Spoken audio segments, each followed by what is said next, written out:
Bonsoir à tous et bienvenue dans cette nouvelle vidéo. Je vais vous montrer comment résoudre une inéquation trigonométrique. Donc c'est le thème central de cette petite vidéo. Comment résoudre une inéquation trigonométrique. Alors nous partirons au moyen d'un petit exemple. Celui qui consiste à résoudre dans l'intervalle qui va de 0 jusqu'à 2π l'inéquation I. 4 sinus carré de x plus 2 facteurs de racine de 2 moins 1 fois sinus de x et moins racine de 2 inférieur ou égal à 0. Alors, nous allons donc procéder comme d'habitude pour résoudre cette inéquation, c'est-à-dire on va d'abord effectuer un changement de variable, celui qui consiste à prendre grand X égale à sinus de x.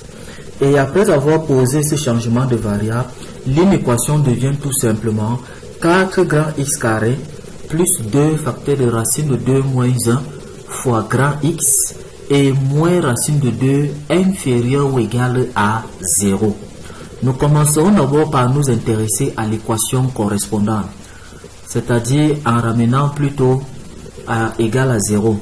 Et nous calculons immédiatement le discriminant de cette équation du second degré qui nous donne comme résultat 2 facteurs de racine de 2 plus 1 le tout au carré, quitte à ce que la racine carrée de ce discriminant soit égale à 2 facteurs de racine de 2 plus 1.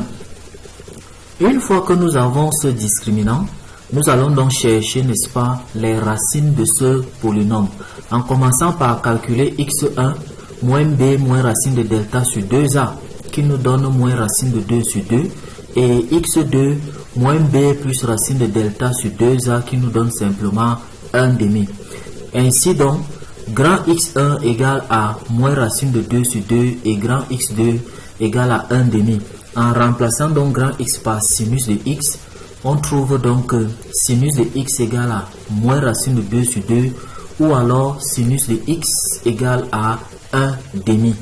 Et notre polynôme sous sa forme factorisée nous donnera simplement sinus de x facteur de sinus de x moins 1 demi en facteur de sinus de x plus racine de 2 sur 2. Généralement, c'est de cette manière qu'on procède lorsqu'on veut résoudre une inéquation. On cherchera d'abord à factoriser, n'est-ce pas, le polynôme ou bien l'expression que l'on souhaite résoudre en inéquation.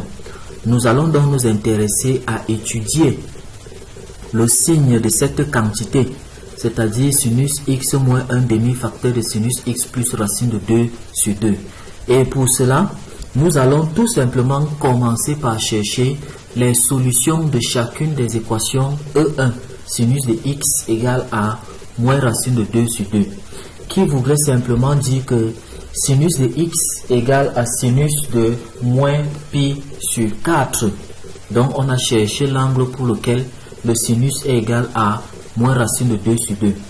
Du coup, cela nous donne ce système où x est égal à moins pi sur 4 plus 2kπ et x égale à moins pi sur 4 moins pi, qui nous donne tout simplement, je veux dire pi moins pi sur 4, qui nous donne 5 pi sur 4.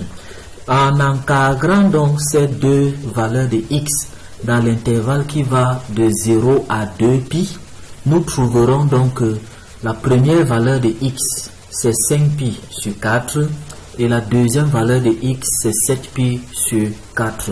Ça c'est pour la première équation. Maintenant pour la deuxième équation on fait pareil. Sinus de x égale à 1 demi, ça veut dire sinus de x égale à sinus de pi sur 6. On ressort le système, x égale à pi sur 6 plus 2kπ et x égale à 5π sur 6 plus 2kπ. Par encadrement, on parvient à trouver que x égale à pi sur 6 ou alors x égale à 5 fois pi sur 6.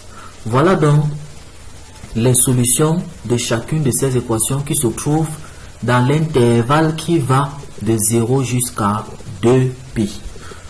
Nous pouvons donc conclure que l'équation 4 sinus carré de x plus 2 racine de 2 moins 1 de x et moins racine de 2 égale à 0 a comme solution dans l'intervalle qui va de 0 à 2pi, pi sur 6, 5pi sur 6, 5pi sur 4 et 7pi sur 4. Ces solutions sont bien sûr rangées dans l'ordre croissant.